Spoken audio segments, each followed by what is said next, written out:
guys, welcome to my YouTube channel. My name is Jalen Smith. If you haven't already, please like and subscribe. Check out my other videos for more insight. Disclaimer, this is based off of my personal experiences. I cannot speak for anyone else. Now let's get into the video.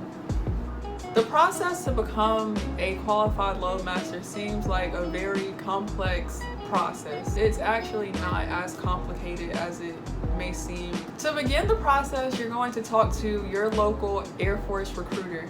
You will then go through MEPS to determine your military readiness. You will also receive a list of jobs that you qualify for, and Loadmaster should be included on that list. After you get the list of jobs that you qualify for, you will then fill out a dream sheet. You may have to go into the MEPS program until the job opens up, which is the delayed entry program. You must be a high school graduate or have your GED. You must score a minimum of 57 on your ASVAB in the general section. Your height must be in between 64 inches and 77 inches. If you're short, it's gonna be hard to reach things. If you're too tall, you're probably gonna be banging your head on a lot of stuff. I'm like right there at the cutoff, so I'm 5'4", but sometimes I have to get chalks and like milk stools to reach stuff because I'm a bit vertically challenged. I've had a few people DM me asking if you can possibly get a waiver for your height, and it is possible. I'm not sure of the process, but I do know people that have successfully got a waiver. You will have to be able to lift 70 pounds or more. Reason being because we lift a lot of stuff constantly, like paratroop doors. We lift all types of things. So you're going to get that done at MEPS. You're just gonna raise weight and see how far you can go. It's really simple. You must graduate from BMT. That's a no-brainer. You're going to have to get proper clearances, which is like getting a few background checks, filling out a few sheets of paper, blah, blah, blah. Then after that, you're going to get a flight physical done. I got mine during BMT. Basically, it's like getting a physical done at a doctor's office, but a tad bit more complex. I remember getting an x-ray done. I got my eyes checked for my depth perception, and I got some blood work done too, among other things. But and I also got height measurements done. You will have to pass your depth perception test. I did mine at MEPS, so I just remember like looking at these little balls, and yeah. Yeah, you have to look at the ones that poke out at you.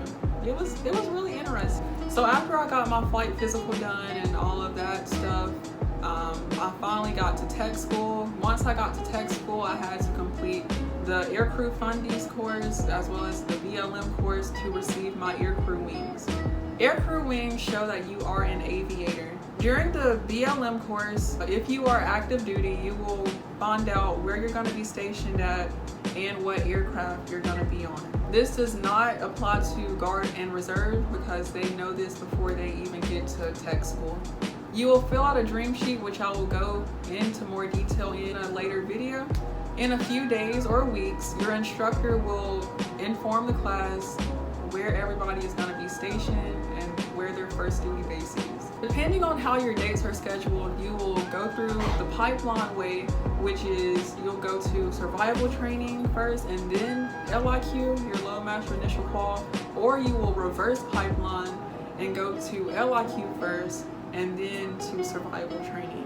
Once you complete all of those courses, you will be a qualified Loadmaster. However, you are not a qualified Loadmaster until you go through indoctrination at your first duty base.